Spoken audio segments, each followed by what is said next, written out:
Você conhece o caso de uma das mulheres mais cruéis da era vitoriana?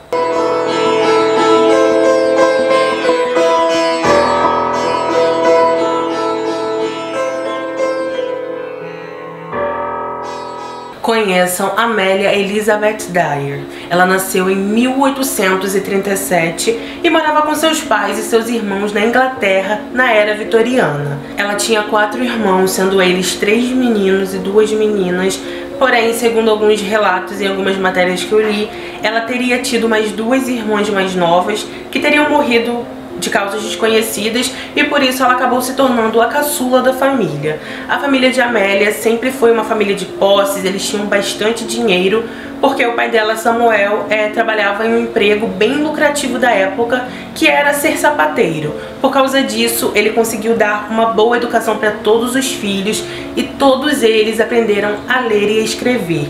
Por causa disso, Elizabeth criou um amor imenso pela literatura e poesia e passava horas do seu dia escrevendo poesias, lendo. Ela amava fazer isso. Só que nem tudo na infância de Amélia foi um mar de rosas, já que a mãe dela acabou contraindo febre tifoide, que é um tipo de doença bacteriana aguda, e isso teria ocasionado a ela grandes problemas. Sarah até chegou a se recuperar dessa doença, só que segundo relatos de familiares, após ela passar por isso, ela começou a ter muitos ataques violentos e também sofrer de muita instabilidade mental.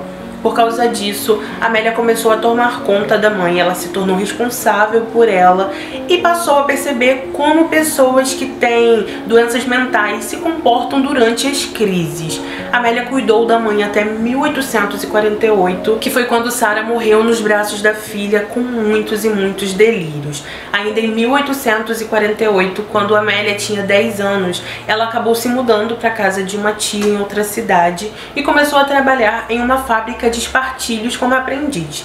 Ela trabalhou ali por um tempo, até que em 1859 o pai dela acabou morrendo e deixou toda a herança, todo o comércio somente para o filho mais velho.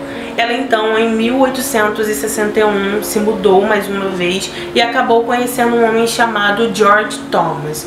Esse homem tinha 59 anos e na época Amélia tinha 24 e os dois acabaram se casando. Só que eles mentiram a idade durante o casamento, não sei como eles fizeram isso, mas eles mentiram e por causa da diferença de idade, e George disse que ele tinha 48 e Amélia trocou a idade para 30 anos. Após o casamento com George, Amélia começou a estudar enfermagem, que era um emprego muito respeitado na época e trouxe a ela muitas habilidades que poucas pessoas tinham.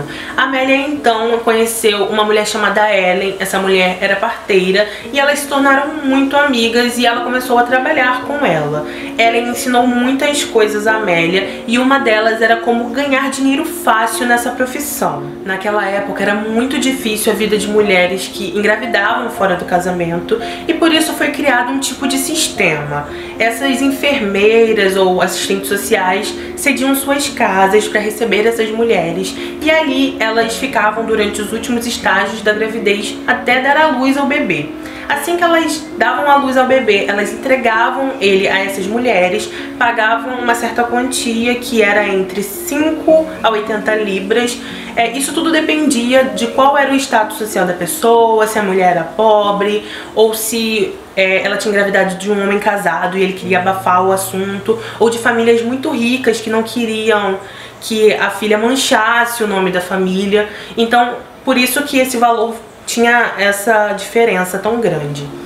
Então, elas pagavam dinheiro a essas mulheres, poderia ser um dinheiro fixo ou mensal, porque algumas mulheres até tinham o desejo de futuramente conseguir pegar as crianças de volta, então elas pagavam um valor semanal ou mensal, e outras pagavam um valor fixo, que era quando elas geralmente não queriam mais saber da criança, elas deixavam os filhos com essas mulheres para que elas conseguissem um lar feliz para elas e cuidassem até onde elas pudessem. Ellen era uma dessas enfermeiras que trabalhava dessa forma e ela passou todas as informações e como funcionava o esquema para Amélia. Ela também disse que às vezes nem era necessário cuidar das crianças caso não conseguisse ninguém para adotar, era só deixar elas ali largadas e o destino ia dar conta delas. Após apresentar a Amélia a um mundo onde bebês eram vistos somente como forma de lucro, Ellen acabou se mudando para os Estados Unidos e algumas matérias dizem que ela teria sido deportada, outras que ela teria fugido, mas o que se sabe mesmo é que a polícia estava no pé dela porque eles estavam desconfiando de todo esse esquema e por isso ela foi embora. Não demorou muito até que a Amélia engravidou e deu à luz a uma menina chamada Ellen Thomas. Como ela já estava amamentando a filha, ela aproveitou para trabalhar amamentando outras crianças também. E então, em 1859, o marido dela, George, acabou falecendo e com isso a filha dela já estava um pouco crescida, o peito dela também já tinha secado e então ela se viu desempregada, sem marido e sem nenhum dinheiro. Em 1872, Amélia acabou se casando novamente e dessa vez com um homem chamado William Dyer. Ela acabou tendo 2 filhos com ele, uma menina chamada Mary Ann, que ficou conhecida como Polly, e um menino chamado William Samuel. Se especula que ela tenha tido mais 2 filhos que morreram de doenças da época, mas não é nada confirmado. O que se sabe é que o casamento dela com William não durou muito, eles acabaram se separando, só que ela manteve o sobrenome Dyer, que foi o nome que ela ficou conhecida até os dias de hoje. A Amélia então, se vendo sem marido mais uma vez, desempregada e com 3 filhos para criar, acabou se lembrando do trabalho que Ellen tinha dito para ela, então para ajudar nas despesas, ela começou a trabalhar com a criação de bebês. A forma que a Amélia trabalhava era cobrando 10 libras, mais algumas roupas para a criança usar, e também tinha aquelas mães que queriam pagar semanalmente ou mensalmente as despesas, porque elas tinham esperança de que elas conseguiriam um bom emprego e futuramente pegariam os filhos de volta. Como eu disse, as mães que geralmente pagavam o valor fixo, elas deixavam a criança com a Amélia para ela poder procurar uma família que as adotasse, tá bom? Elas confiavam as crianças a ela com a esperança de que ela encontraria um bom lar para seus filhos. E quando a Amélia se encontrava com elas ou com a família das meninas, ela se mostrava uma mulher muito cuidadosa, dedicada, amorosa, e então elas confiavam muito que ou ela encontraria um bom lar para seus filhos ou que ela cuidaria deles com todo o amor do mundo até que elas pudessem pegar de volta. Ela manteve essa fachada de enfermeira dedicada por pouco tempo, até que ela percebeu e lembrou de tudo que tinha aprendido com a Ellen e entendeu que ela lucraria muito mais se ela não precisasse cuidar dos bebês. A partir daí, ela começou a deixar eles sem nenhum tipo de alimento.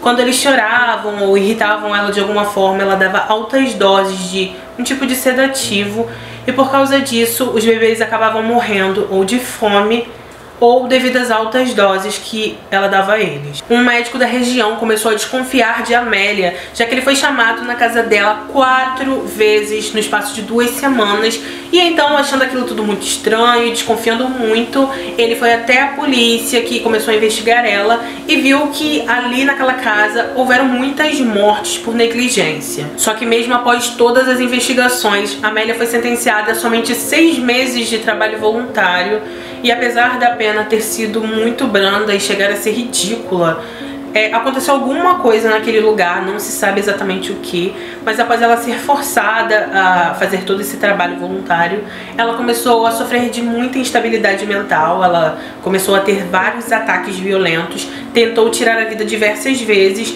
e por isso ela foi colocada em diversos hospitais psiquiátricos. Como ela já tinha trabalhado nesse tipo de lugar, como ela já tinha experiência quando ela cuidou com a mãe dela e tudo mais, ela sabia como se comportar, ela sabia o que ela precisava fazer para sair o mais rápido possível dali. E por isso ela sempre entrava e saía muito rápido. Após sair de um desses hospitais que ela tinha sido internada, ela voltou com a criação de bebês. Chegou uma época que ela começou a receber até 6 bebês por dia.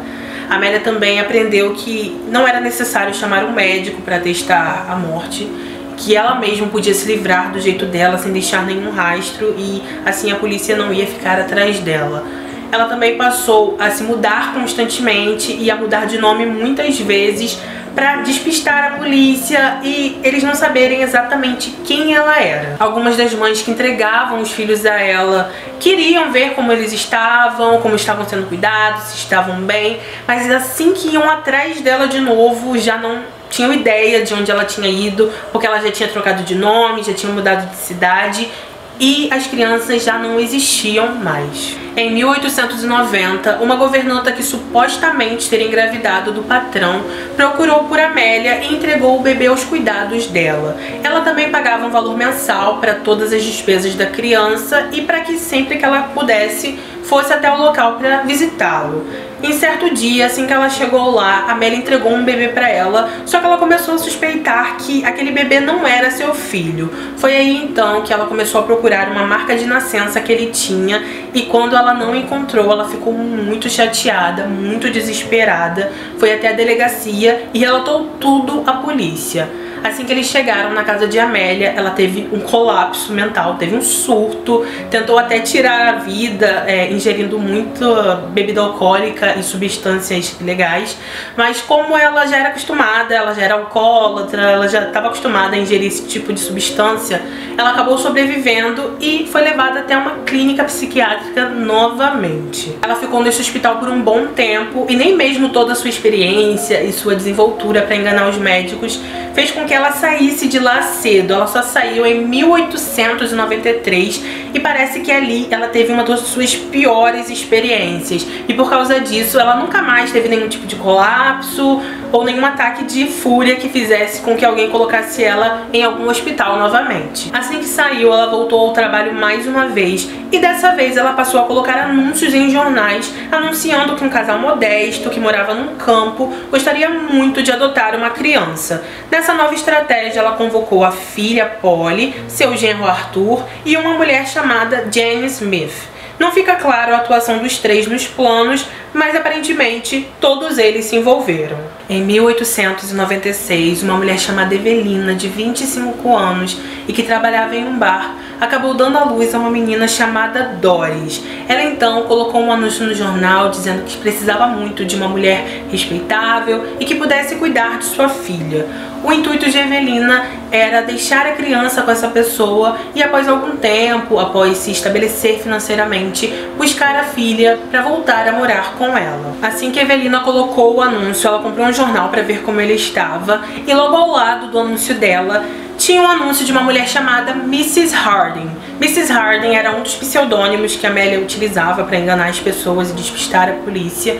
E assim que a Evelina leu o que estava escrito no anúncio, ela gostou muito. Lá estava escrito que ela e o marido dela nunca puderam ter filhos e que ela queria muito poder cuidar de uma criança e que se alguém tivesse alguma criança que ela pudesse adotar, ela ficaria muito feliz porque ela tinha um amor maternal muito grande para entregar para essa criança.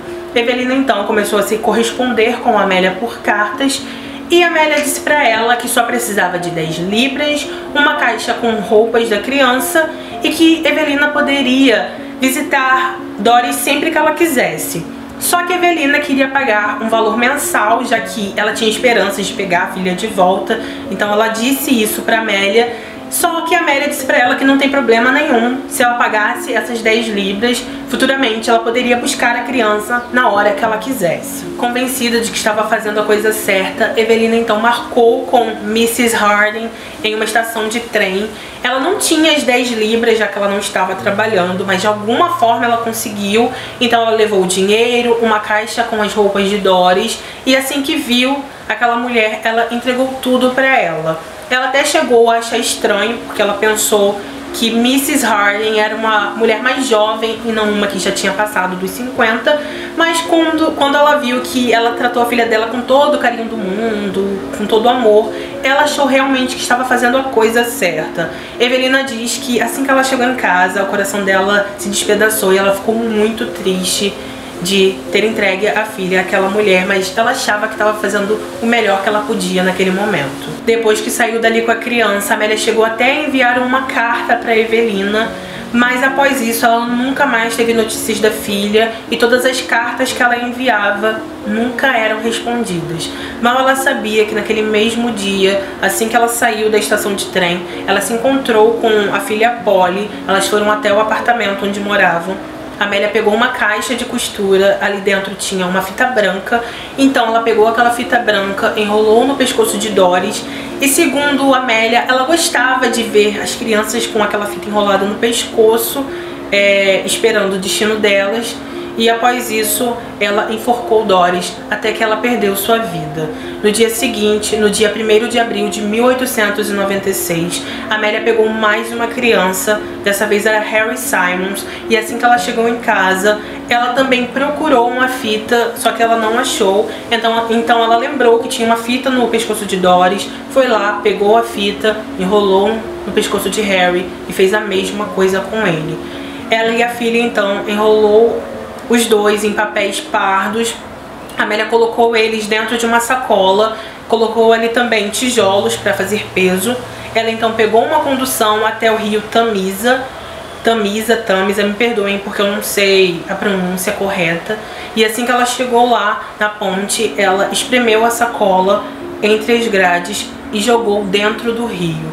Um homem até chegou a passar nesse momento, só que ele não suspeitou de nada e até a cumprimentou. Amélia não tinha ideia, mas ela estava prestes a ser descoberta, porque alguns dias antes, no dia 30 de março, um pescador encontrou algo no rio boiando e assim que ele retirou, ele viu do que se tratava. Ele então chamou a polícia e a menina encontrada foi identificada posteriormente como Helena Fry.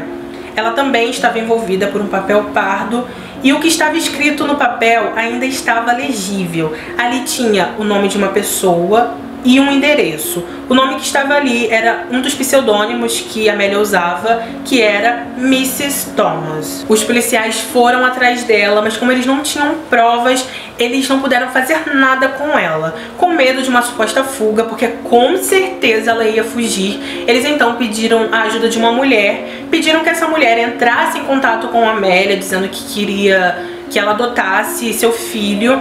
E então a Amélia acreditou nela, conversaram por muito tempo, e no dia que seria o dia que essa mulher entregaria a criança, quando a Amélia abriu a porta, a mulher não estava ali, e quem estava ali eram os policiais. Com isso, os policiais entraram na casa dela e começaram a vasculhar tudo.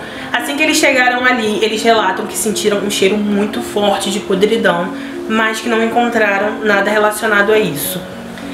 Mesmo não encontrando nenhum corpo, eles encontraram as fitas brancas que ela utilizava para enrolar no pescoço. Eles também encontraram várias cartas de mães perguntando por seus filhos e vários contratos de adoção. Os policiais investigaram mais a fundo e perceberam que nos últimos meses, mais ou menos 20 bebês tinham estado sob os cuidados dela. E eles também concluíram que em todo o tempo que ela esteve ativa, que foi entre 15 a 20 anos, mais de 400 bebês teriam passado pelas mãos dela. Quando foi questionada sobre quantos seriam, Amélia chegou a dizer à polícia que eles conseguiriam distinguir quais eram os dela através da fita branca no pescoço. No dia 4 de abril de 1896, Amélia e seu genro Arthur foram presos, mas após algum tempo, Arthur e Polly, a filha de Amélia, foram absolvidos de qualquer culpa, porque ela fez uma confissão por escrito dizendo que ela tinha agido sozinha. Durante o julgamento, Polly testemunhou contra ela e o homem que a viu na ponte também foi uma testemunha muito importante. Amélia e seus advogados tentaram alegar insanidade,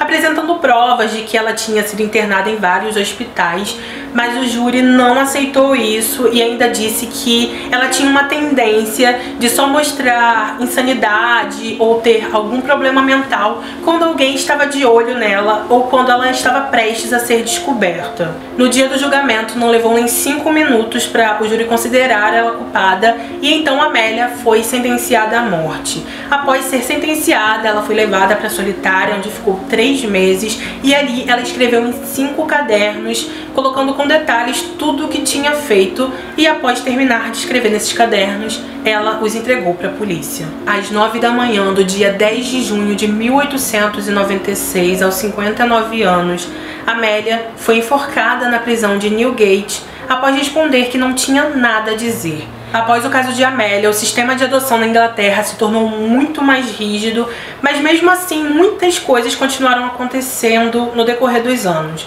2 anos após a morte de Amélia, alguns trabalhadores encontraram um pacote dentro de um latão de lixo e quando eles viram aquele pacote, se tratava de um bebê de 3 semanas que, mesmo estando ali na chuva e no frio, continuava vivo. eles falaram com os policiais e assim que eles investigaram, eles descobriram que aquele bebê tinha sido entregue a uma mulher chamada Mrs. Stewart e que ela tinha recebido 12 libras para adotar o bebê. Posteriormente também se descobriu que essa mulher na verdade era Polly, mas é aí que as matérias param e elas não conseguiam encontrar nada que dissesse se Polly chegou a ser presa ou se ela continuou fazendo o mesmo que a mãe dela por todos aqueles anos. Então, gente, esse foi o nosso caso de hoje. Eu particularmente não conheço esse caso, eu tive que pesquisar muito para entender tudo isso que aconteceu na vida da Amélia. Mas deixa aqui nos comentários se você já conhecia ou o que você achou desse caso super macabro. É para vocês entenderem o que uma sociedade machista, preconceituosa fez com a vida de muitas mulheres. Muitas mulheres nem queriam entregar os filhos, mas elas eram meio que obrigadas, senão elas não podiam trabalhar, não podiam fazer nada. Ai, meu Deus. Enfim, gente, muito obrigada se você chegou até aqui. Não se esqueça de se inscrever no meu canal, deixar o seu like, ativar o sininho para ser notificado dos próximos vídeos. Por favor, se puder também, compartilhe esse vídeo nas suas redes sociais, WhatsApp, Instagram, Facebook, porque me ajuda demais, tá bom? Agradeço a vocês, porque a gente chegou aos 50 mil inscritos e eu tô muito feliz. Obrigada pelo carinho de vocês, por sempre estarem aqui me ajudando em tudo, tá bom? Lembrando que em breve teremos um próximo caso, acredito que na quarta-feira, tá? Um beijo, fiquem com Deus e até o próximo vídeo.